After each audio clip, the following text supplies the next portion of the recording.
Welcome to the NEPA Scene Podcast. We're coming to you live from Cole Creative in downtown Wilkes-Barre. I'm Rich Howells. I'm the founder and editor of NEPA Scene. And that is a horrible sound. Really? Wednesday at 7 they want to vacuum up here? Yeah, apparently. Brittany, you go. Hi, I'm Brittany Boot, owner of Boot Photography Studio. Couldn't have planned that better.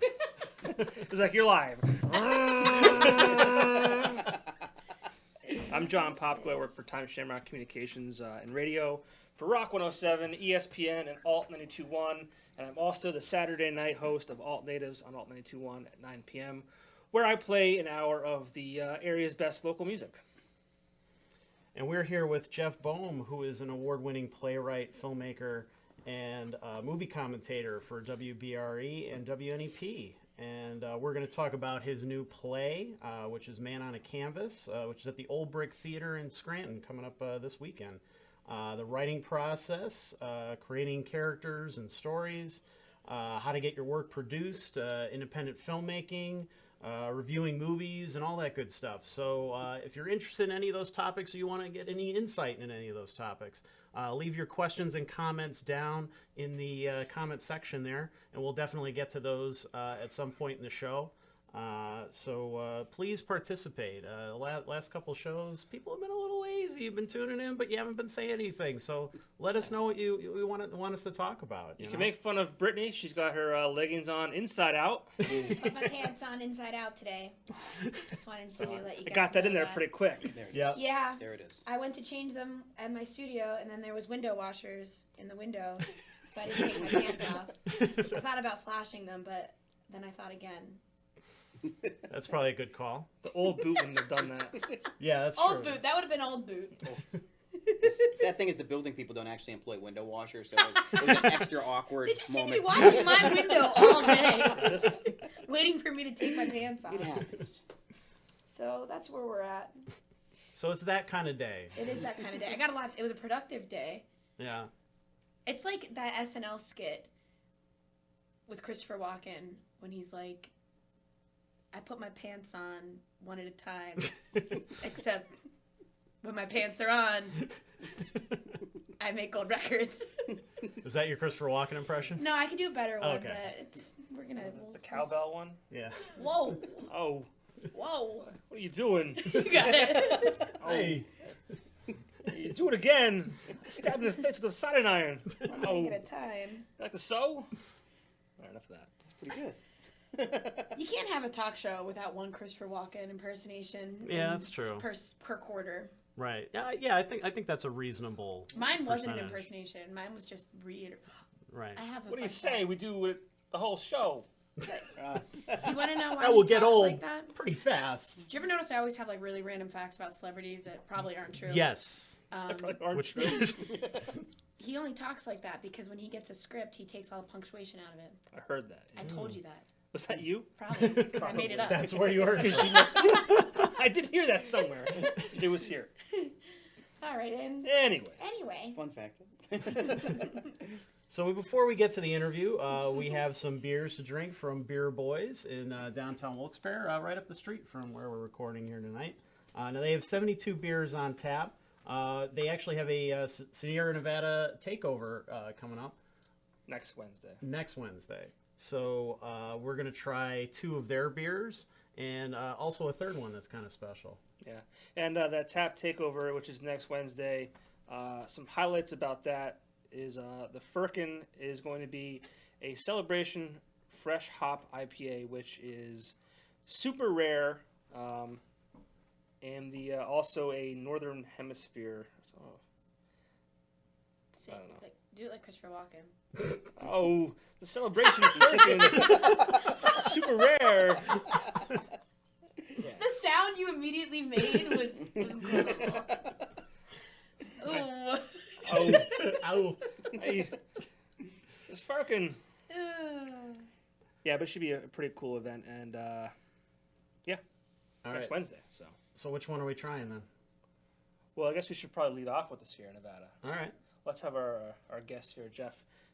You can pick between the Sierra Nevada Oktoberfest or sounds good. the Sierra Nevada Orange Sidecar Pale Ale, which we had last week through the Randall of Candy corn. Candy Corn. Yeah. Oh, that was pretty This is good. just the This is regular just one. by itself.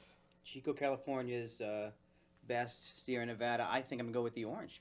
Okay. I've had the Oktoberfest. Used to be very rare to get the Oktoberfest. Now it's more widely known. But I'm dying to try this new orange pale ale. It's very good. I had it. I was actually drinking it in Vegas when I was there back in June. It's very refreshing. When I was an intern at CNN, the only gig I could get on the weekends was doing promos for Sierra Nevada in Washington, D.C. Fun fact. That is a That's fun another fact. fun fact. And I did not talk like Christopher Walken when I did it, but, you know. Oh, I'm gonna pour this beer. Oh. Oh, Can My- you do you know what the SNL skit I was talking about? I was referring to. the one with the cowbell, right? Yeah. My favorite one. You guys of were looking him. at me like I was really bombing there. No, my favorite one of him is with the googly eyes. Yeah. Yeah. When he's got the plants and he puts Thanks. the googly eyes on the plants, so they can like relate to them. And The Continental is also a good Cheers. That is a funny one. That's an old one. one. Yeah, that's a real Isn't old it? one. Yeah, that's He wears the suit. He's a creep. yeah. I mean, he's always kind of a creep. He always is, yeah. oh, Gerard, I'm sorry, bud. I ain't gone about SNL skits for years. Heavy hand tonight. Cheers, everybody. Cheers. Cheers. Cheers. Oh, It is quite refreshing. very It's really refreshing. It's Quite good. the very bright citrus hops. It kind of come right through. Yeah. So should I read the words? Yeah, why don't you guys talk about how great that beer is? Well, Yeah, I don't think we've talked enough about that. Gerard, the Sidecar Orange Pale Ale is a pale ale with a twist. The bright, citrus-heavy hops are punched with the citrus while maintaining a crisp hop bite and balance with a hint of orange peel. It's fucking awesome, and you can't have any. Wow. Well, I can. I'm on the beer boys. There you go. It works. He outsmarted you. It works. We also want to give a shout out to our other sponsor, The Keys in downtown Scranton. This Thursday is their open mic. Friday, The Disorders will be playing the best of the Ramones, Misfits, Dead Boys, Iggy and the Stooges, and more. So if you're a punk fan, you should definitely be there. And indie rock bands Fauna, Cerulean Blue, and Shock Value will play on Saturday. The following week is Static in the Attic on Friday, who are great. If you haven't seen them yet, you should really make it down to that. And next Saturday is an original songwriter showcase. Little Star Run, Amanda Rogan, Kali Ma and the Garland of Arms, and the Charming Beards. So all great bands. We also want to shout out to the Kirby Center, right over here. They have Stomp coming tomorrow and Friday. So their trucks are already out there, making me having I to was drive around the wondering block. Who the heck that was? Yeah, they're pulling in all their equipment and stuff. There All the was, like, garbage cans in the city are now gone. Yeah. So they can perform Stomp pretty much. for the next couple of days. Snorting. Simply 3 is November 15th. Wilkes-Barre's own Dustin Douglas and the Electric Gentlemen are playing a Stevie Ray Vaughan tribute on November 18th. We'll actually have them on the show coming up next week. Night Ranger and Loverboy on November 24th, and Rudolph the Red-Nosed Reindeer on November 29th. We also want to shout out to Loyalty Barbershop and Shave Parlor. They have locations in Scranton, Archibald, and their recently opened Wilkes-Barre location on South Main Street. You forgot a show at the Kirby Center. Which one? The The one that they just announced? snow yeah. show. Yeah, the snow show. Well, that's not until January. Why not tell them now? Tickets are for sale. Well, if they read NEPAscene.com, they would already know about the show. Go push the site, Rich. I'll tell you. I think the whole show kind of does that, but Okay. all right. So Jeff, can you start by giving us a little background on how you got into movies and theater and stuff like that? Did it start with the writing, or did it start with kind of a love for that kind of stuff first? It started, I think, a combination of all of them. You know, I was in college. I loved movies, not so much the theater, although I came to love that, but television, and I never thought I could make a career out of it because it was just always held out there as something that is nearly impossible to break into. But I wrote a play when I was at the University of Scranton, and it won the Playwriting Festival and was produced, and it started a whole trend of, perhaps I should give a little bit more interest in this, at least as a side gig. And as I was getting my master's degree, actually for my master's thesis, I adapted Jack Kerouac's On the Road into a screenplay. I did a critical apparatus, and it garnered some attention. And at the time, Francis Ford Coppola's company Zoetrope had the rights to it, and I had talked to their offices, and they said, if you have your agent send it, we have a strong interest. And I became a pocket client of a literary agency called Moses and Singer. So I went from thinking, gosh, this is a pie-in-the-sky dream. I'm always going to put a day job to, oh, my God, this is the easiest thing in the world. We're going to take Hollywood right by, And what happened was in a short span of events, I'd written some other screenplays, and I went off to California to peddle my wares. And obviously successfully, because I'm in Wilkes-Barre lighting cigars with $100 bills. Obviously. But no, it was a good learning curve. But there was a tax break back in Pennsylvania, and I came back and made Charlie Chaplin's Body, which was my first movie. So Man to Canvas was in the midst of of that period. I had done some screenplays, and nothing wows them in Hollywood like a boxing comedy set in Scranton. Obviously. So, all these years later, I just adapted to a stage play. I have a great residency at the Diva Theatre. Every year we've had capacity crowds, and we've been lucky, knock wood, that last two productions won a bunch of awards. And we are going to take them to other markets. I recently had my wife and I had a baby, so I'm just, things are moving a little bit slowly, but in a great way. Gives you time to think and reflect how to take it to the next level. Sure. Well, if you set your next play in an office in Scranton, maybe NBC or somebody will pick it up. I'm thinking a paper company. Yeah. Never been done. That'll be the next, right? Yeah, I'm sure. surprised somebody hasn't done The Office as a theater Oh, sort of thing. don't give NBC any ideas. Yeah. They already kind of drove that show into the ground as it was.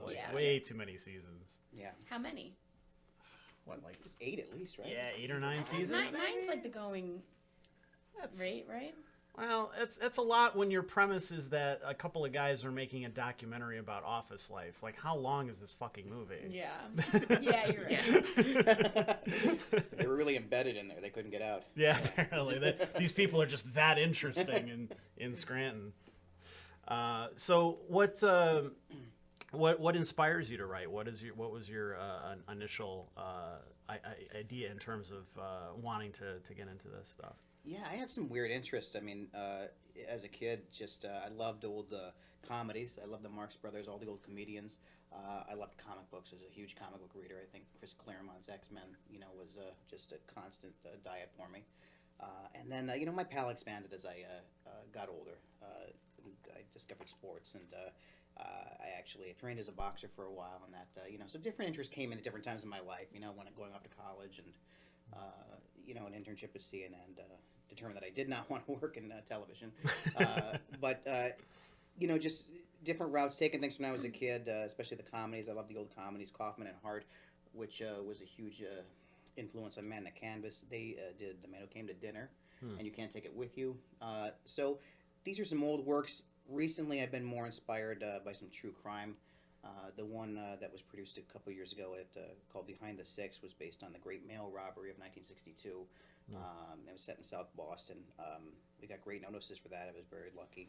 And The Judas Sheep was done last year. That did even better, and that was based on a true story out of Missouri about Ken Rex McElroy, a town bully who a town killed and then went quiet when the feds came to investigate. So they took out their town bully and nobody ever spoke. It just seemed like a compelling angle for me. So it's gone from old comedies to daylight killings. So you see where my mind is going as I go into middle age. And I've just finished the one for next year, which is based on a true story. The jogging rapist case in Philadelphia in 1979. There was a serial rapist and young girls up to the age of 17. This guy was a real monster. Were just being preyed upon. It was awful, and they couldn't solve it, but they used some crazy techniques, including hypnosis and just some crazy police tactics. This is before they had a SVU unit, or they were using computers, and they just had to use old brass tacks, and they got this guy. And one of the actually the lead on the case, Jerry Baker, I got to know him in the 2000s. He's an uncle of a good college friend of mine. And he said, I want you to tell my story.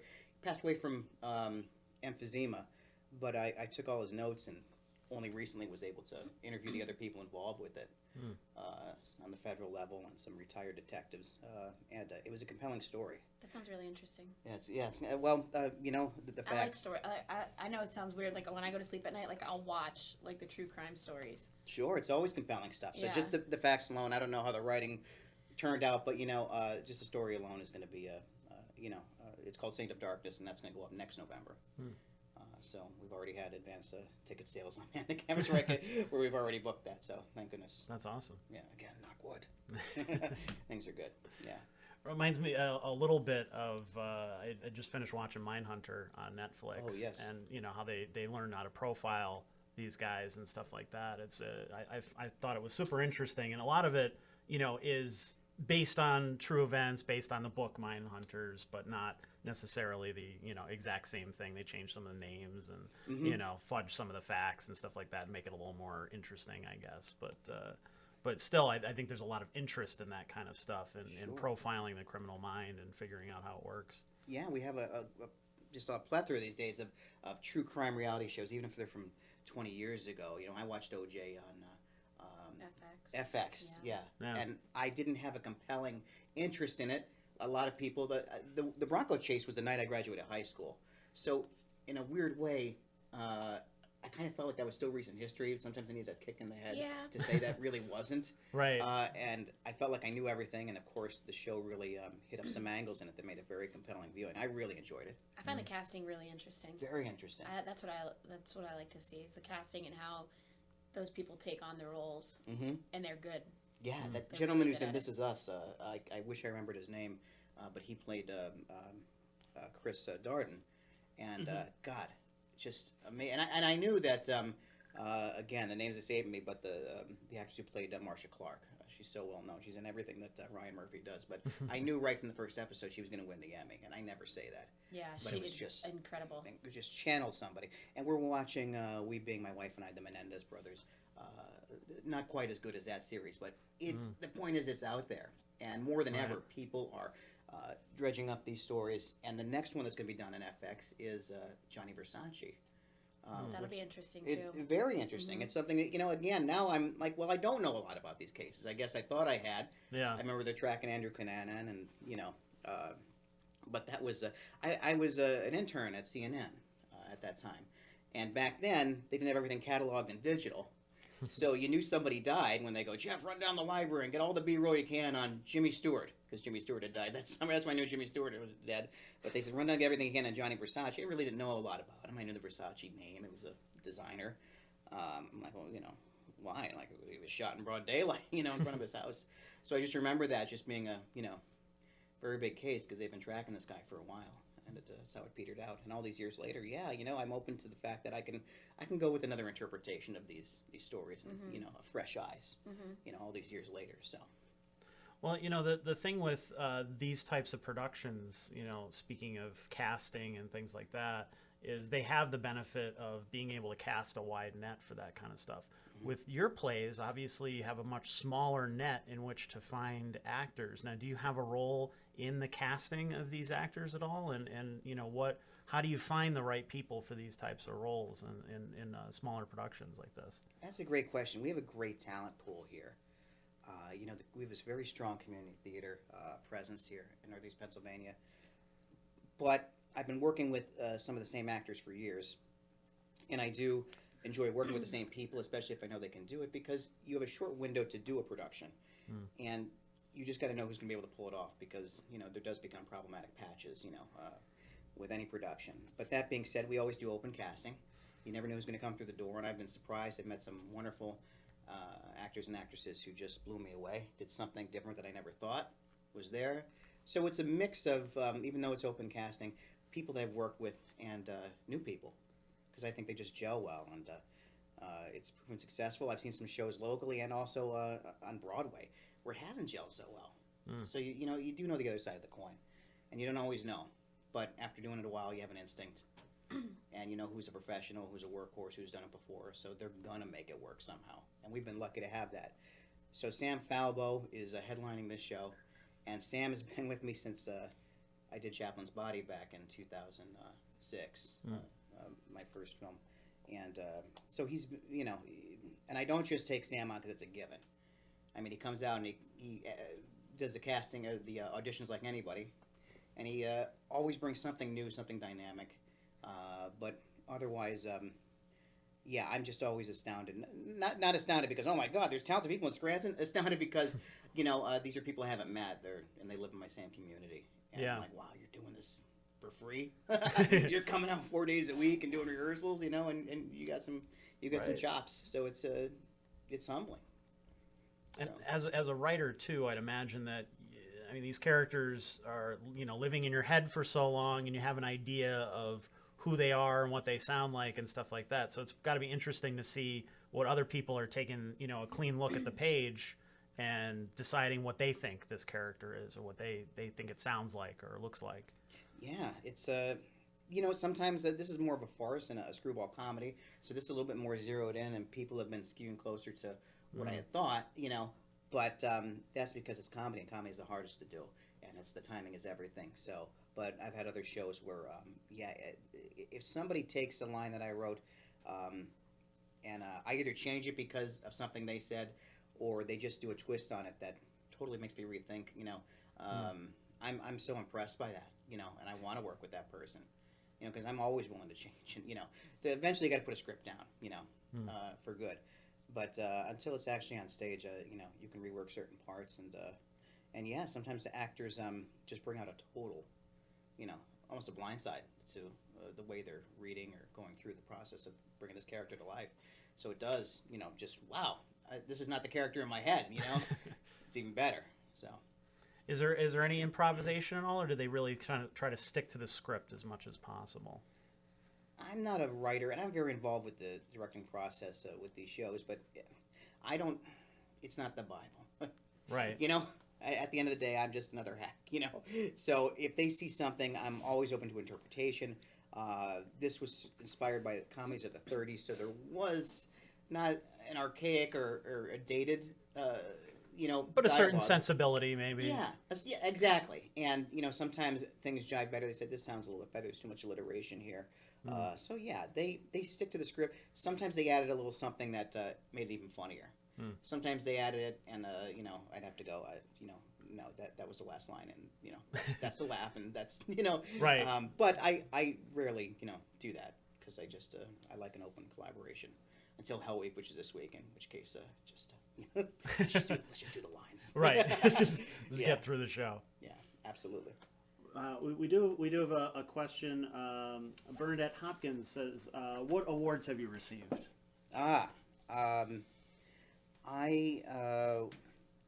The first play. Well, my play. I won Best Filmmaker in a press poll for Charlie Chaplin's Body, the film. And the film didn't win an award, but it screened at the Cannes Film Festival Short Film Corner back in 2007, I believe, which was wonderful to be in that stage. But Behind the Six won Best Original Production, but then it won Best Overall Production, which was the award of the night for the NEPA Awards. And it's the first original production ever to win that in all the years the NEPA's been around. So we were very happy. That's awesome. Yeah, I was very happy to see that. Sam Falbo won Best Supporting Actor for that. And then last year's show won Best Original Production, Best Supporting Actress. We've had a lucky run, but it's because, again, I surround myself with, you know, great cast, great director.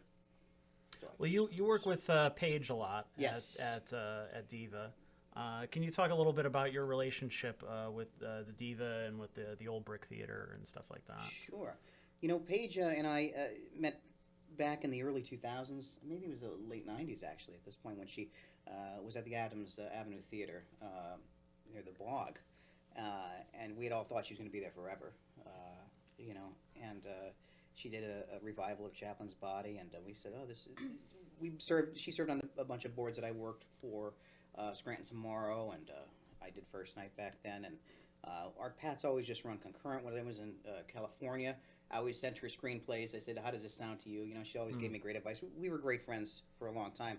And then she had some lean years in the theater. Unfortunately, she lost her space in Adams Avenue and was kind of a gypsy almost. Not I by remember choice. that. Yeah. But she always kept going and bringing crowds and giving young actors their due on stage. And the Olde Brick Theatre became available as a space, and immediately it seemed like kismet. Right. She's got a production company, and she never looked back. I mean, I don't think there's ever been a month where there hasn't been some kind of production in there. Right. And the previous tenant, we'll say, had years where there was nothing going on as a theater. Right. So it's now there's a marquee out front. It's really brought a verve to that section of the city. It's a cool space to see a show. I think that, some people might be intimidated by the fact that it is very small and you're right there almost on top of the stage, but it does add like an intimacy to the shows and stuff like that. Is that something that your shows benefit from in that sense, in that space? It's a great question because it does, I think, especially in the beginning, one was set in a VFW, one was set in a bar, and there wasn't large casts. And so, you had that very intimate in the moment, and it's like a New York black box theater. Right. And it does put you part of it. But as the casts get bigger and the shows get bigger, this was a screenplay that was adapted. This time we didn't run out of room with the stage. We're making it work in a great way, and it works perfectly. But if I had any bigger cast or set aspirations, I think we'd have to tone it down a bit because we're making it work in a great way, and we're not at capacity. But I thought if I had one more character in the show, we have to use somebody's lap, for part of the set. Right. But no, it's especially with the comedy, I think it's going to lend itself very well to that kind of atmosphere. They'll feel a part of it. Yeah. So who is the comedy?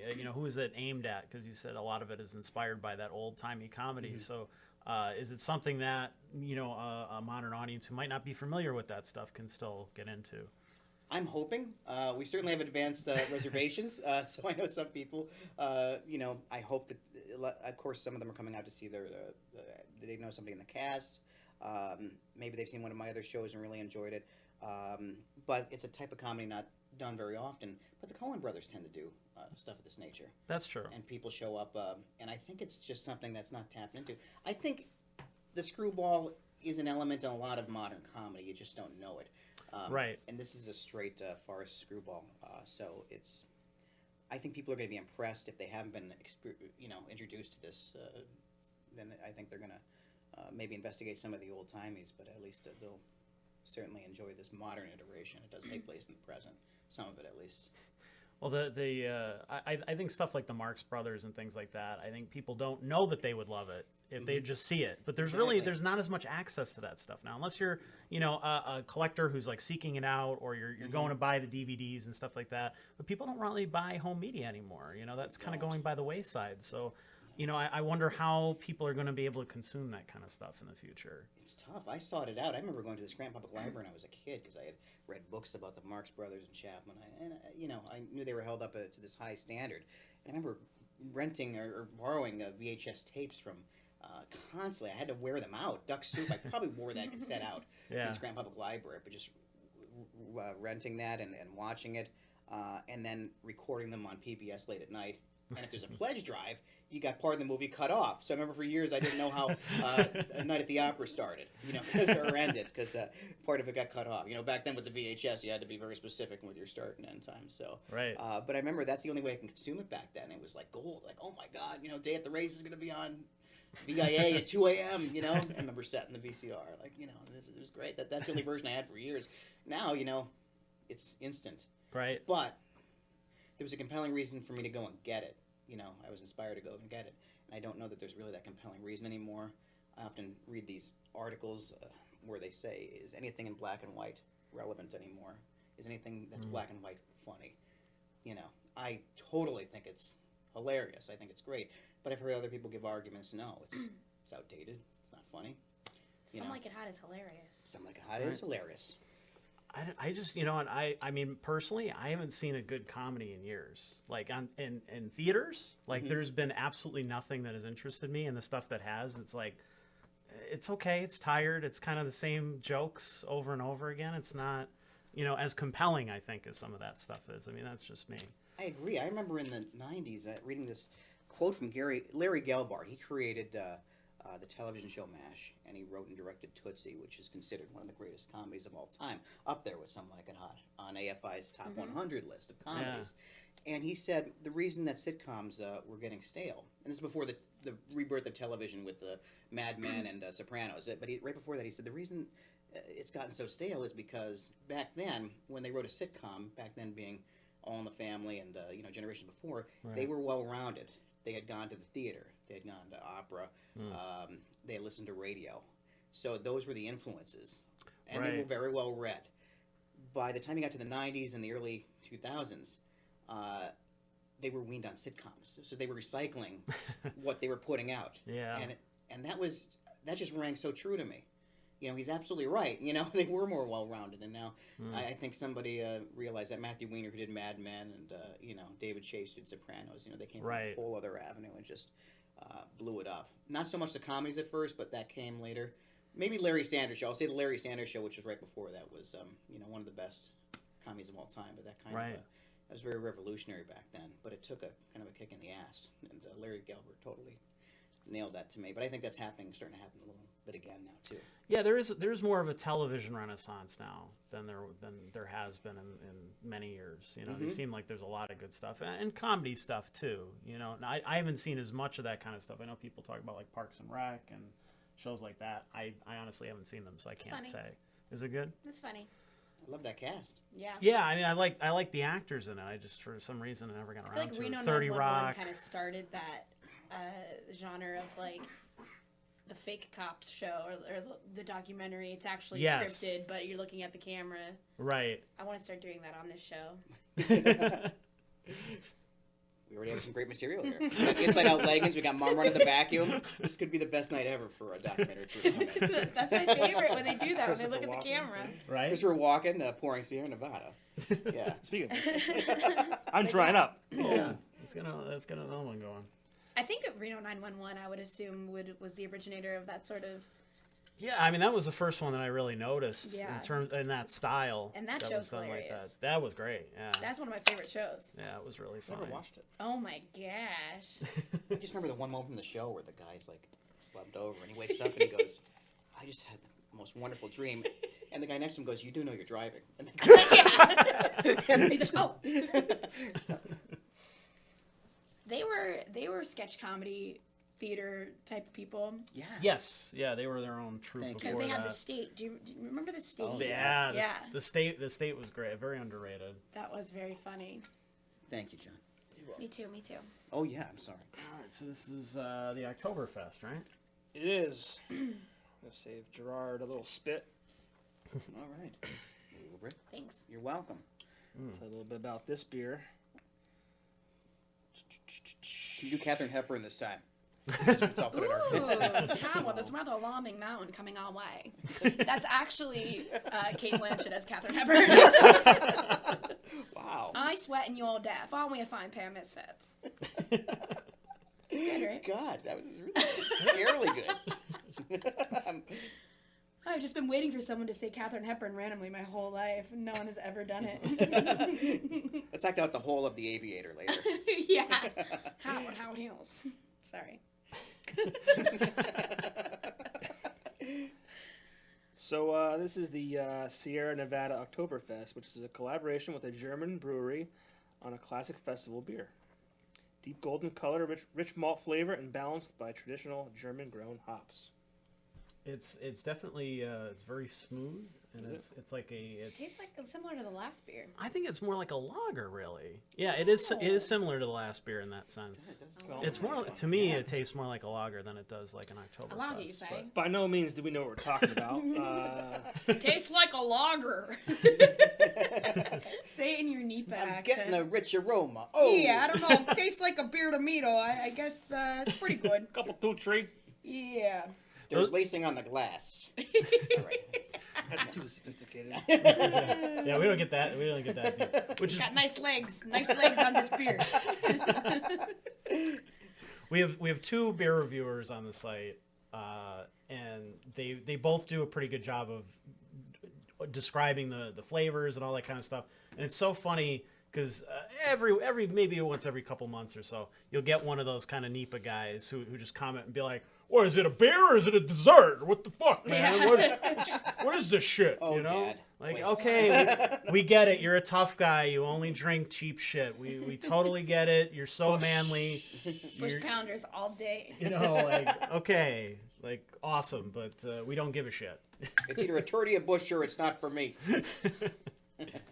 I think it'd be kind of hard to do a weekly column about, you know, the same 3 or 4 domestics. Yeah. Yeah, you know, I was drinking that Bud for a minute there, and I was getting a little chubby, so I went to Bud Light. Now I've been drinking that for a little bit, and it was pretty good. Still fat. Yeah, I'm still fat. This week's beer, Miller High Life, the Champagne of beers. We'll do it like, we gotta do it like the SNL skit with Ditka. Yeah, we're definitely channeling that now. Beers. Polish sausage. I keep snorting. It all comes back to SNL. That's your cut. All right. I know. But, Okay. Beer Boys in Wilkes-Barre. 72 beers on tap. 72 beers on tap.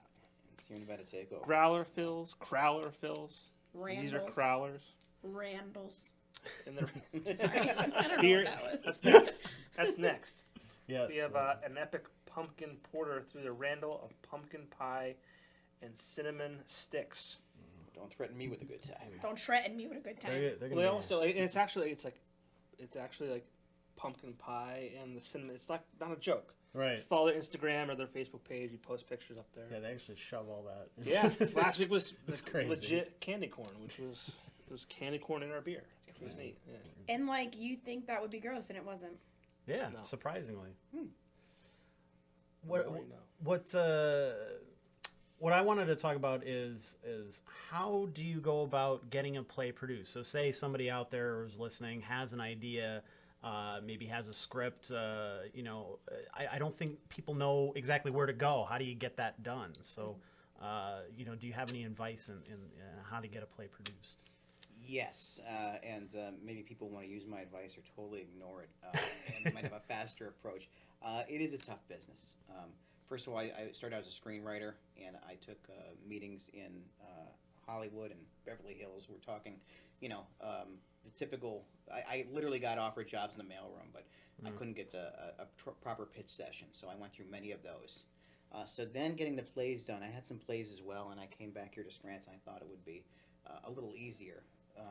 But back at the time I came back, it was very nepotistic. I mean, people get into these boards and they would just lord over these theaters. Paige was always inviting, and she still is, to young talent, which is rare. And I mean, I can't say enough great things. We've been partners for years. She's fantastic, but that's very rare. Behind the Six, which ended up selling out a bunch of shows, making money, and doing very well for awards for Paige, etc. I could not. I had to fight to get that even read at other theaters, and a couple theaters promised me they would put it on, and then the one theater went bust, and the other one, the guy just lost an interest in theater. It is a tough business, but I got strung along for a while, and then now, you know, I multiple theater companies saying, you know, do you have anything extra, any one acts, you know, and I said, no, I'm with Paige. You know, she's supporting me. Nobody else would, and so now we're having a great upswing. We have interest from other markets in it, and you know, I want to capitalize on that, but I want to make the right decisions. And I'm looking to take my writing career and obviously heighten it, and you know, get it to a you know, an even loftier position. Just because obviously, you know, after years of doing this, I'd like to get paid a little bit more for it. But Sure. the joy is still there of getting up and even though a 7-month-old, not getting up so early, but you know, maybe staying up and just doing the writing process is still, you know, still great. You know, it's like a drug. I mean, this beer is great, but I mean, there's nothing like that. You know, and it's still exciting. It's just changed. It is, you know, there's more of a business sense to it, and obviously I want to do something that would be attractive on stage. Right. But yeah, so to people out there who want to make it, just find them. Get in with a theater company that takes original works. Work your way up. You know, if they want casting, if they want stage managers, they want crew. Just work, become part of a community, and then pitch your best works. And don't be afraid of criticism. Yeah, I'm always up for, you know, people ripping it apart. I don't want to put on anything that's crappy. Sure. I want it to be very attractive. And I know some I've known many playwrights who just don't want it touched from the time it's done. Right. This is gold. So that's believe me, that's never the case. Well, with William Goldman, who wrote Butch Cassidy and the Sundance Kid, and many others, it's not the case. And he'd even say that. So don't be afraid of a little criticism. So it's kind of tough to get a play reviewed around here. I think people are kind of like hesitant about saying anything and Sure. hurting anybody's feelings, or say that actor wasn't that good or anything like that. And now it's like, oh well, I know that guy. I see him in the grocery store. I'm gonna tell him off next time I see him. Like I think it's kind of tough for people to really review theater around here. Yeah, there used to be, in some publications that, we all know the names of, there used to be some theater reviews, but I understand why it became tough for them to do that, because you're trying to convince people to come out to community theater, which is already a tough racket. And then having an objective. And then it's a negative review, And, Yeah. Right. And You don't listen, want to discourage the arts in any way, exactly. but you want to be authentic in what you're saying. Well, the people So it's- people want to sweat out for 12 weeks, kids and everything, putting Yeah. their all into it. Sure. Sometimes it is crap. There's no other way to say it. I'm not saying locally, any market, but Yeah. so I understand why it became tough in an area like this, where there's only really, and eventually there's only one theater critic. What are you gonna do? They can't see everything, and a lot of the stuff I don't like.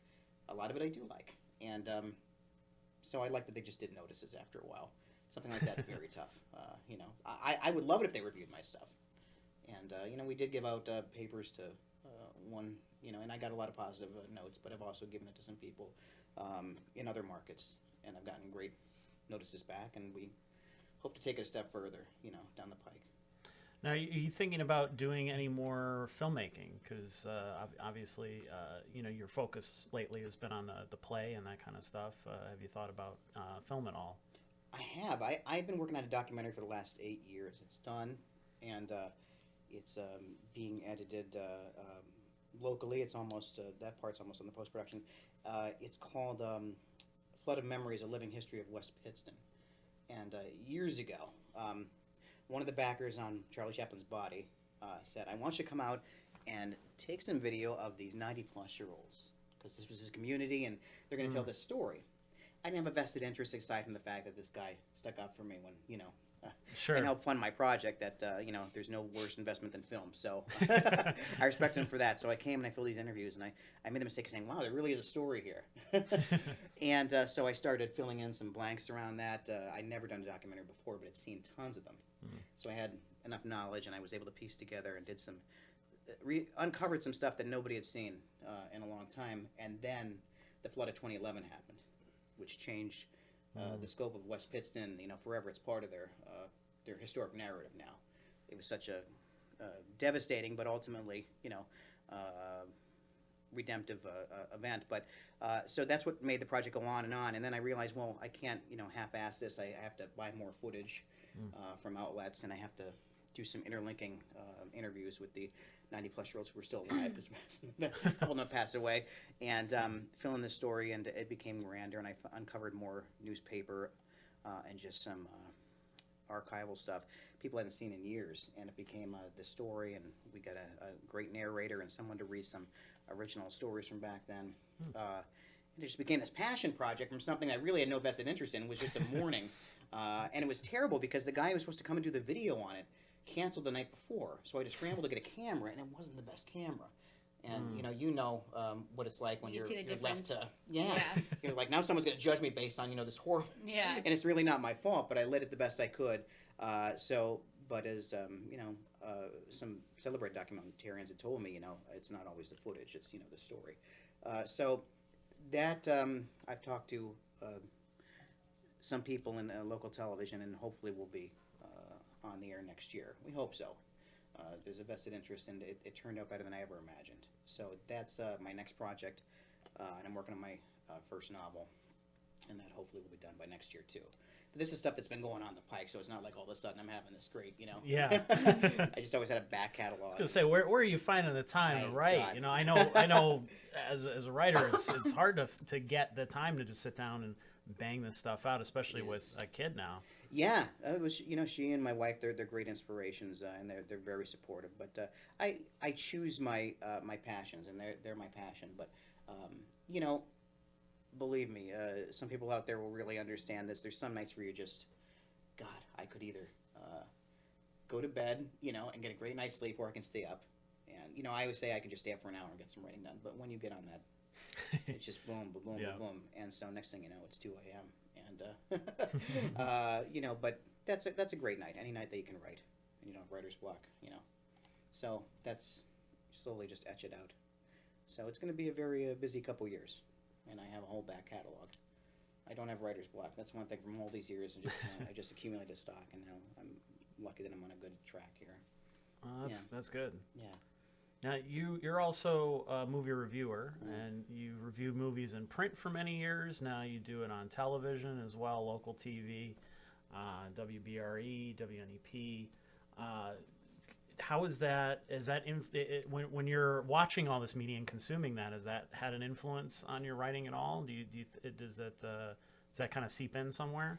I think it influenced a lot more in the past. I think some of the stuff I watched back then, I was able to watch things over and over, and that really shapes, and you really get to uncover. And these days, it's a blessing and a curse. We have so much media in our fingertips. You were talking about nobody buys media anymore.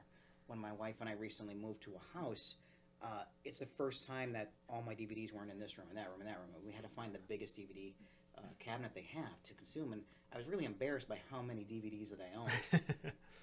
And I said, years ago, if I ever knew that you could just at your fingertips go on your phone or do whatever and get anything you ever dreamed of, Hong Kong Phooey, Hanna-Barbera cartoon. I'm just pulling random stuff out of the air. Alf. Sure. I can get anything on it. There was no way to get this stuff. Not that I'd ever want to watch Alf. And now it's on MeTV or whatever. You never want to watch Alf? Of course, I've seen every one back in the day. But my God, all the Alf fans out there are going to be killing me tonight. But anyway, they're all coming out of the woodwork now. Yeah. Bobby Keller's on there, in all caps. Somebody just looked up from eating a cat. There's a little Alf joke for you, but no, it's so it's just so accessible and I rarely watch things twice anymore. Yeah. Once in a while, my wife and I we went back, we rewatched The Sopranos, and when that show was originally on, I said it was this is a drama that has a lot of comedy in it. We just did that, and I realized it's a comedy. The footage in that is so unusual. It's like the way that it's filmed. Isn't it filmic? It's very different than you would expect a television show to be filmed. We just watched the whole Soprano. We rewatched it too. It's great. And it's hilarious. Yeah. My brother started calling me Janice. They're like, "You're like Janice." I'm like, I'm like that. First of all, I was like, I don't know if that was an insult or not an insult. I was like, please stop calling me Janice. But I don't consume things twice anymore. So right. not that it has to be consumed multiple times for it to influence me, but I'm very aware that I don't want to copy anything. Right. So I just try to really stand off. A lot of times I'll sit there and go, that joke could have been so much better if you did this or that. But I'm sure everybody's like a sofa critic. Yeah, everybody's a critic. Yeah. They're keyboard critics now. Yeah, keyboard. Yeah, very much all the bloggers out there. But yeah, and I try to watch as many good shows as I can. It's tough to do. There's a lot out there, man. Do you have a different approach since you'd been writing reviews for so long? Now you do it for television. Is it different to? Because I'm assuming you'd have to sum it up a lot quicker. I would think than you can in print. Yeah, it's I don't go into too much of. I used to get into the root cause. Some of the underlying themes I would see in it. I really tend to keep it brief, and I have to talk about so much more in that time. I preview a lot more than I review these days. But I always do reviews, so I want to keep it fresh. But yeah, it's a different approach, and it's conversational. So you're taking other people's comments. I really like it. The game's changed because it took a lot to write the reviews, and I love writing, but I'd rather put my writing time elsewhere. Right. But I have a catalog of over 1,300 reviews out there, and I'm proud that I did them all those years as a syndicated columnist. But this has added another fun element to it. Right. And I have a great dialogue, and I'm glad that they keep asking me back. They ask me back for more for different segments. Sometimes I have to say no, but I did Halloween last week, and we'll do a movie. We'll do a Star Wars feature, maybe a Polka King feature in January when the new movie comes out. Yeah, I'm excited for that. Yeah, we're definitely gonna have to have those guys on the show. Anybody that's involved, we'd love to have them on. John McCool did the documentary. John's awesome. One of my best friends. He's always a great source. You talk about local people who inspire you, but I always ask him questions, and he's so giving with his everything he knows, and he knows a lot. Marky Denenbaum too, another guy who just always always giving with his information and his wisdom. There's a lot of good guys around who just who know a lot, who've been there, and just are willing to impart that. That's Yeah. not the case in the industry. We'd have Marky on this podcast. We should. I was thinking about that one. We should Yeah. have him on one day. That'd be awesome. Can I read a comment? Yeah, go for it. I thought think you were gonna- we have a couple that are interesting. Uh-oh. I'm going to read a comment from Vinny at the V-Spot. I think I need another drink for this. Can we pour the whole... Yeah, we Better pop that one quick. I'm going to skip the first line. Is it inappropriate? I'll get back to it. It's coming later. You stick around. Stay tuned after the show. Oh, fuck it. Here we go. Rich was an outstanding media rep, so you are so memorable that Vinny forgot your fucking name. Vinny, wake the fuck up. This is Jeff. You sure he's not talking about? He might be comment. He might. No. We put together edgy, boundary-pushing print ads for the V-Spot bar week after week for several years. I would like to know if he misses my completely unorganized and deadline-defined edits and nasal opening gin and tonics. Hold tonic. Nasal opening. Gin and Yeah. tonics. You're Oh, so descriptive. they were great gin and tonics. I worked in a variety of fields. We were talking beer before. Yep. I worked for 10 years as the sales manager of a local beer importer. We wholesaled the best beers in the business. In Pennsylvania, it's exclusive to one if you have the rights to it. And God, I had so many great times in the beer business. And then I went on to newspaper sales, which is That's a whole other. Been there? Yeah. such a growth industry, just doing great. Booming. And but one of the I met so many great people. Beer Boys I worked with. Thank you so much. They were fantastic. And then in Ooh, Prince I looks worked like with the the dark V-Spot, and Vinny was amazing. And Thanks. I always had to go to bat for these crazy ads that we would run, and these pictures that he would find on the Chive. Oh, And yeah. he had some great taglines, but it would be last minute. And but I'd always go to bat because I love this guy's vision. And then I'd show up at his place, and we'd have a laugh. And he was always supportive of the place too. He'd always hang a poster up in his place and tell anybody. He called me. Nobody calls anybody anymore. Yeah. In fact, I called the guy who got me into Sierra Nevada beer not too long ago. He goes, nobody calls anymore. We talk for an hour. Vinny calls me the one day. We talk for an hour. Telling me you gotta have a second kid, and because we just had that kind of relationship. He's great. So I'm in all these fields. Did you drink that? Vinny has told me he's going to call me for like the past 3 weeks. He never has. I feel like I better just. get on that. I'm a Yeah. caller. Ooh, it smells fantastic. It's amazing, and I don't really like dark Wow. beer. Oh my goodness. Tastes like We'll get back to Vinny and his lack of care. This will prepare you for Thanksgiving right here. I like to call people, and I think they get like weird, like whoa, someone's calling me. That's awesome. That's dessert right there. That's the Yeah, Yeah. that's the dessert beer, That's fantastic. but it's not too sweet. No. Epic Pumpkin Porter, the Randall of pumpkin pie and Cinnamon sticks. Yes, Yeah. It's the cinnamon. it is. Yeah, it's the And the cinnamon pie. that does it. And the pie. Oh yeah, the pie's in there. That's for sure. That sounded horrible. Thank you, beer boys. Jesus. The pie is in there. That pie just is sounded in like a there. terrible, a rejected sitcom. Hey, the pie is in there. Ha! I guess Vinny's not watching. I guess he had one of those Tuned out. eye-opening gin and tonics. He just Yeah, wanted that's to like probably one. send us on a diversion and like Right, And which he's very good at. And do a plug at the V-Spot, which we just Yeah, is a which great we plug. continue to do. God damn it! That's the got V-Spot us. located at Providence. Stop it. Yeah. Well, that is a good thing about doing our events there because with our open mic events, a lot of the comedians, if any of you have ever been to any of our open mics or if you watch the live streams, they get pretty raunchy. And so with Vinny's, reputation that he's made for himself in terms of his radio ads and his print ads and things like that, he doesn't mind getting a little raunchy, pushing the limits of what you can and can't say and stuff like that. So I think it fits right in with what he's doing there. And you know what? It's great that you have a really good venue now. Right. Like a guy who built the stage, like built his bar out. Like you have a legit venue now. Right. So that's really cool. And that's the venue's been awesome. We've gotten some great turnouts, and the new stage is amazing. So He's that's probably definitely been helped a lot. more supportive than you could ever imagine. Definitely very, very supportive. Yeah. You know, every once in a while I get in one of those hour-long conversations with him. It's okay. You know, which is good. You know, it means that he I told him I'm going cares. to hire him to do my commercials. He he says, is. sorry, Jeff. Jeff. Is there several F's there? Oh, here's a good question from one of those comedians, Russell Austin. We've had his AKA representative also known on as the show. Satan. Yes. Wow. We had him as Satan on the show, which was pretty fun. Do you have any production horror stories or shows that went bad? That's a great question. Certainly, on set of the movie, it was a very tight schedule, and even though it was a short film, we had a full crew, and we shot for 7 to 8 days. It did get a little.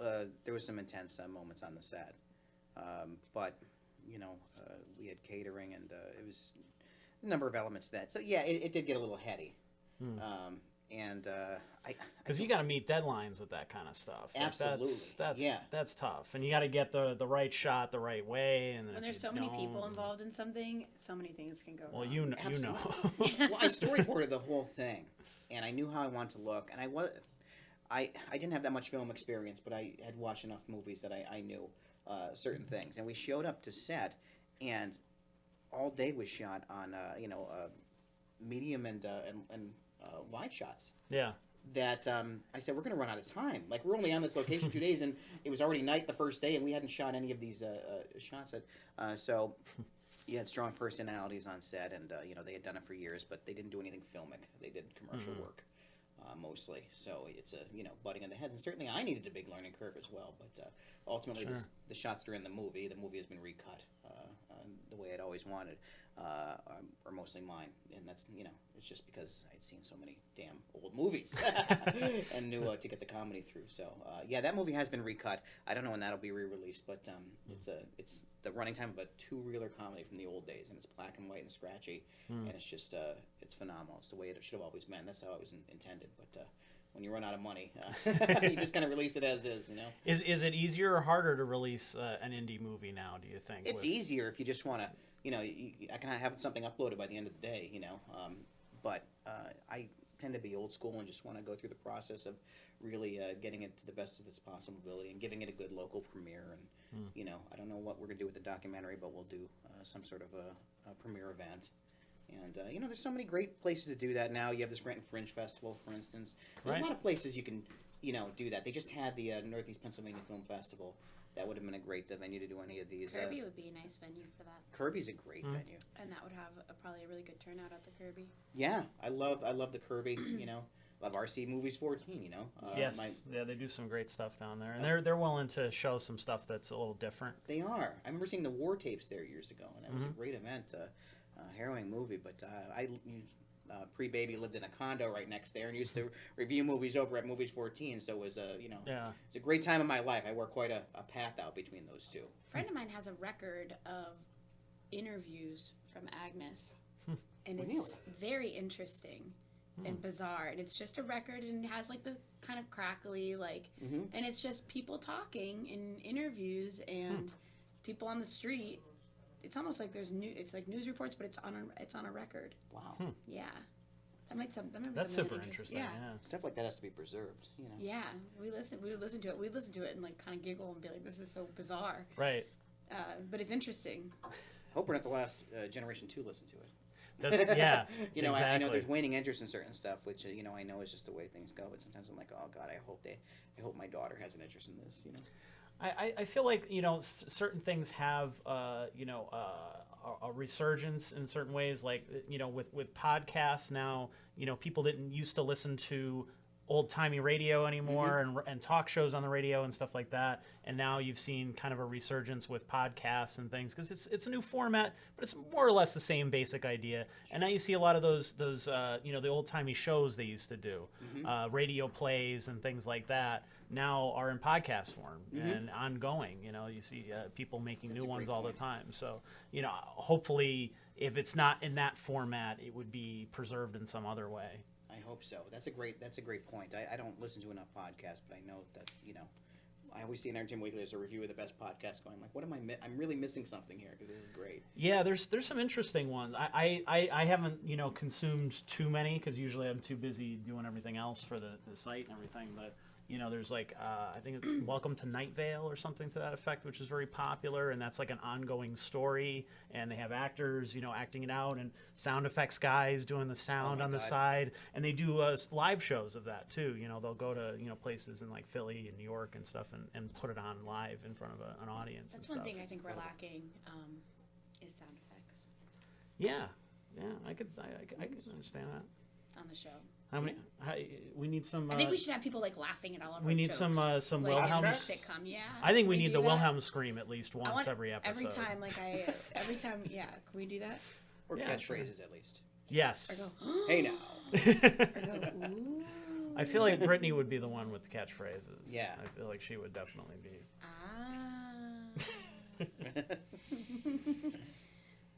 Oh. No. Remember the applause like in Happy Days when like the Fonz would come in, so like John Yeah, would come yeah. in, everybody like, woo! Just the clapping, yeah. There you go. Or Uncle Jesse. Then you have to jump the shark though, so that's 86's idea now. I don't want that to happen.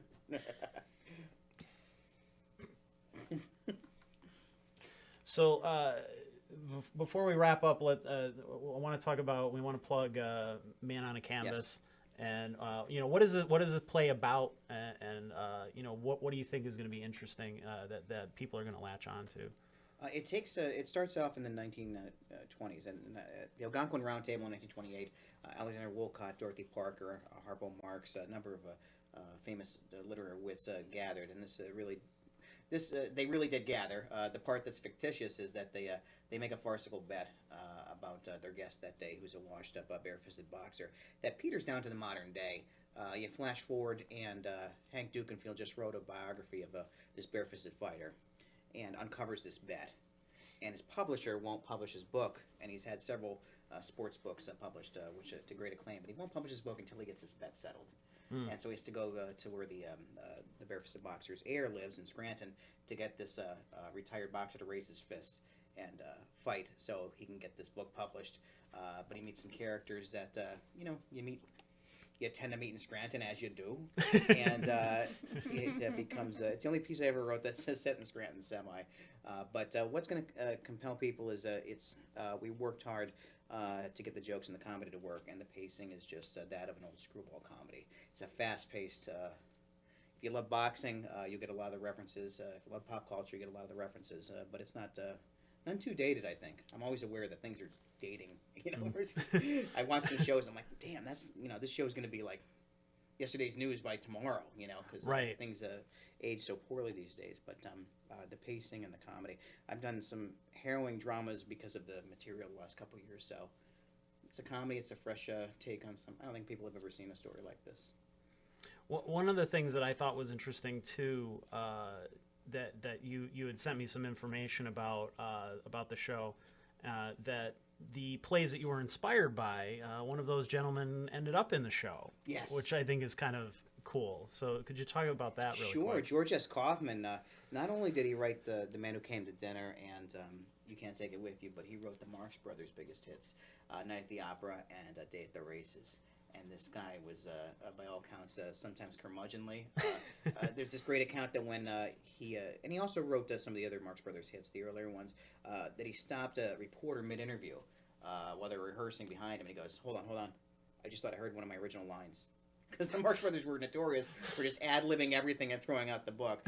So the guy was just a wit himself. So, I wanted him to have a part in it, and David Spitzer bring him to life with amazing results.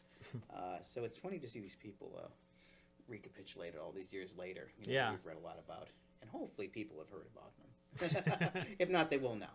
That's true, and I think for people who would be afraid that they might not get the references, it might just inspire them to seek that stuff out. There was a lot of stuff, going back to the just because I'm still thinking about it, about Mindhunter, a lot of that stuff, them doing those interviews and talking to those people made me want to go back and learn more about those people. Guys like Ed Kemper that I kind of read a little bit about, but I didn't really know much about him. and going back and finding that there's actually a lot of internet resources about him, and that of all things, because prisoners would spend a lot of time. He was part of a program where prisoners would read books for people who couldn't see and read books. So he would record books on tape, and some of those are online, so you can actually listen to the man's real voice, this horrible serial killer reading books for elderly people. It's so, and the blind. It's so strange. It's totally such a weird thing, but like that stuff is out there, and it made me want to read more and inspire more. So in that sense, maybe people will seek this stuff out, and hopefully rediscover those types of things, because you want to see more people. I think people know who people like the Marx Brothers are, but they might not have seen a lot of those classics. That's very true. I hope it does compel them to, take an interest in that. I think a lot of people would be way surprised at how funny they would find this stuff. Yeah, and that's I think a lot of it is just so timeless. It doesn't require. I think too much of the stuff now, like you said, is dated. Where they're making references to pop culture that in 3 or 4 years, I don't know who that person is. Exactly. That pop star or whatever. It's not a good joke because it's not going to last very long. Yeah. Whereas this kind of stuff is more focused on the characters and the situations that they're in, as opposed to making references to things outside of that. Exactly. Yeah. I just hope it. I hope it brings people out, and I know they'll be impressed with the level of talent we have involved. So hopefully, it encourages them to seek out some other, screwball comedies. It sounds really cool. Thank you. Yeah. Yeah. Let everybody see it. Even Vinny would love it. You hear that, Vinny? Even Vinny. I have a question. Yes, sir. I have a question for any of our viewers out there. So you have a 7-month-old. Yes. As you know, Rich told you I'm expecting, my wife and I. Yes. When are you due? December 31st. Wow. So it's coming right up. But the one thing I've heard is the sleep factor. How true is it? Like how little sleep do you get? And before you get into anything, I want to say I've heard a lot of sleep now. You gotta sleep now, and I'm like, what the fuck am I gonna do with it? I can't bank it. I can't save it for fucking later. Not like rollover. It's not like I can save it. It's not a battery. I can't charge it. It's not like vacation days that you run out at the end of the year and you can roll them over for your. So that's like the biggest pet peeve I have right now is like the whole sleep now thing. I'm like, that's not going to do me any good. Sleeping now would just make you become one of those lazy people that. So when I don't get sleep, I'm going to be real extra pissed. Essentially, you only need 3 hours of sleep a night to operate. Well, I also got good information or good advice was like start like tapering off like sleep, like every night do 10 minutes less or whatever it might be. That's probably better. That's better advice, I think. Well, that is definitely better advice. I to be honest with you, I don't think anything will prepare you for the, the change. And a lot of people put a negative spin on it just because, kids, this and that. I had my first later, and it gave me a great perspective. I did a lot of reading. I would love some sleep, though, especially the first. The baby's up every hour. It's hard to get the baby to sleep. Just home from the hospital. But it does get progressively better. And this is a sad fact, but it is a fact. You learn to live without the sleep. And I do recommend starting with the sleep book early on in the process. A sleep book? There's a sleep study book, and it just teaches you how to properly put the baby to sleep at a certain time, because some people don't necessarily put the baby to bed. And this has to happen, I think, 3 to 5 months or something like that. For the first 3 months, you're on your own. The baby's going to do what the baby wants to do. She may sleep in a bassinet. She may sleep in your arms all night. But basically, you're going to have some sleepless nights. And then when you finally do get a night where she sleeps 5 hours, you're going to be like, this is the greatest sleep I ever had. So it's all positive. You bring in a wonderful person to the world, and just do the sleep study book from 3 to 5 months, and we'll share that off air. And it just really, it's proven to work. I don't think anybody's had a failure rate with it, and we had a great success with it. We were doing some practices, maybe putting the baby to bed a little too late, a little later than that, and then they're overtired. You think, what is overtired? I'm overtired all the time. I'm doing a million things, doing NEPA Scene, but apparently, there's an influx of some chemicals, and the baby wakes up at a certain time. You're like, why is the baby out at 3 a.m.? put her to bed at 9. You know, she's tired. But no, there's a great philosophy to it about when to put the baby to bed, and the baby will start to get in a routine, and it's amazing until she starts to teeth, and then it changes. And then there's a whole nother book for that. And there's a whole other book for that. But it's all wonderful stuff. You know, every day I come home, it's just all the cliches apply. There's Beautiful. no preparing. Wonderful No, stuff. I mean, I'll never be ready. So I'm just gonna. You're ready. I'm gonna go into it. You're as ready as you're ever I'm going to be. figure it out. People say they're never ready, but when you hold the baby and you see, you know, depending on you, you know what to do. We'll see. It's great. Yeah, it's great. You look forward to when you can put your arm around them and share the Marx Brothers or A pumpkin beer, perhaps. Manhunter, or no, maybe not. But, You might want to wait. This is Ed Wait a Kemper. little bit. This is the Aviator. But yeah, so Cool. that's where my sleep is at these days. See, now you didn't think you'd tune into this podcast and get some parental advice, but you never Well, know. no one gave any. I thought that's so- why people tuned in. No one gave me any advice, so thanks for that. Vinny has like 15 kids. I'm surprised he's not on. there. Right? Like, Come he's- on. 15. He's too. I think maybe I too busy with embellished them a all. bit, but no. It's around there. That he knows about. Yes. Jeez. Sorry, I was kidding. Wow. He'll say that. He's a wonderful father. He's a riot. He really is. He is. Great guy to work with. I should make it a point to I haven't had it. stop in there. Yeah, like I It's stopped in there Scranton. one night. It was actually not night. It was afternoon, like 3 or 4 o'clock. He already has like 10 people at the bar, and he's bartending and running around and doing his thing with each person and knows what they're drinking. It's funny. He's a riot. Yeah, he is always very. I'm still waiting for him to call me, so whatever. That was like a month ago at this point. So he's got 5. Don't give 7-year-olds Hawaiian punch after 8 p.m. That's good Is advice. that like a wet the bed for sure scenario? It's like a or sugar. Is that And sugar? up for all night for sure. Yeah. Hawaiian punch period is just I wonder how much fun it is to have Vinny be your dad.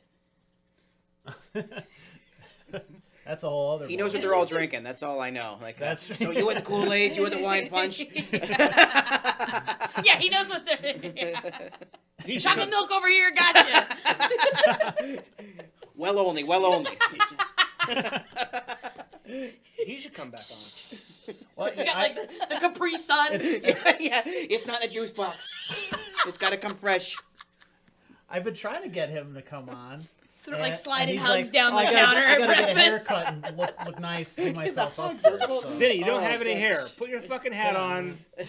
Bring your mullet over. Like let's go. Like come on. That was a good run. Get down That was a there. was a good run. That was a good bit. That was a good bit. You sold it That well. was. You You. the future. De Niro face. Yes. No one does it better than Dave Franco. In Neighbors. Yeah. Oh, that was the best. Okay. And you know where I got that from? What's his name? That's in all the Judd Apatow movies. Why can't I think of his Paul name? Rudd? Paul Rudd. Why can't I think of his name? He does I got the De Niro face from him. That's pretty good. Pretty convincing. It's really unattractive. But- So I'm, well, with your inside Fun out, fact. with your inside out leggings and your yeah, dinner like face, I'm really on top of my going to the bar tonight. total babe status tonight. Really killing it. We know her. Just bad radio. Whatever. That beer's kicking in. Which one? Go give All of them. Let's go get one more. your kid a Hawaiian punch. Shut up. Or a hug. Slide a hug down the island. And at the breakfast nook in the morning. Sunny D coming at you. I'll put on your tab. I actually just slapped my knee, and that was. The knee slapper. It's literal. I do that. That was a humdinger of a I've also joke. noticed on Facebook you're a big like an advocate for like combining like multiple words together. Yeah, like Yes. fragment Like run-ons. is I what told they're you. called. They're called. Told It's yous. not I told you. Told It's yous. I told you. It's Told yous. one word. Yeah, What else was there? I do that a lot. Like in my phone, like my friend Justin is just Justin Mazer, and there's no space. No, but it's like the Valley sayings. Told and you. you Like you kinda- betcha. Yeah, whatever. That's like part of my Sarah Palin impression. I won't get into that one. Unless you really want me to. Maybe next week. Little dated. Little dated. Wait till the next election. Yeah. Then- Again, it's also just an impression of Tina Fey doing an impersonation of Yeah. Sarah Palin. It's kind of like everybody goes, oh yeah, George Bush, not gonna do it. Yeah, and it's just Dana Carvey. Dana Carvey, Right. sorry. Gotta Would call- it be prudent? Must call bullshit on this joke. Yeah. Well, I Well, guess that We about came back to does SNL again. We started with SNL. We came in. Right. Well, that's a great reference. Full Yeah, circle. that's a good way to. that about does it. So go see Man on a Canvas at the thank Olde you. Brick Theatre this weekend. Yeah, it opens to Friday. It runs the 10th, 11th, and 17th and 18th at 8 p.m. And then it runs the 12th and 19th at 2 p.m. We have matinees. Oh, awesome. So plenty of opportunities to see it, and we'd love to have anybody come out. I'll be there just about every show. Awesome. Well, thank you for tuning in, and hope you learned something today. Hope you had a good laugh, and we'll see you next week with Dustin Douglas and the Electric Gentleman. We'll have another little live performance, and we'll have he's always a good interview, so Yeah, it'll be with fun. the full band and drink some more beer. Oh, there goes all the beer, abandoned beer. I'll have to buy Yes. We'll get the pony We're cake. the beer boys. Make it 5 crowlers next week. Make it 10. Thank you, everybody. Have a good night. Thank you. Peace.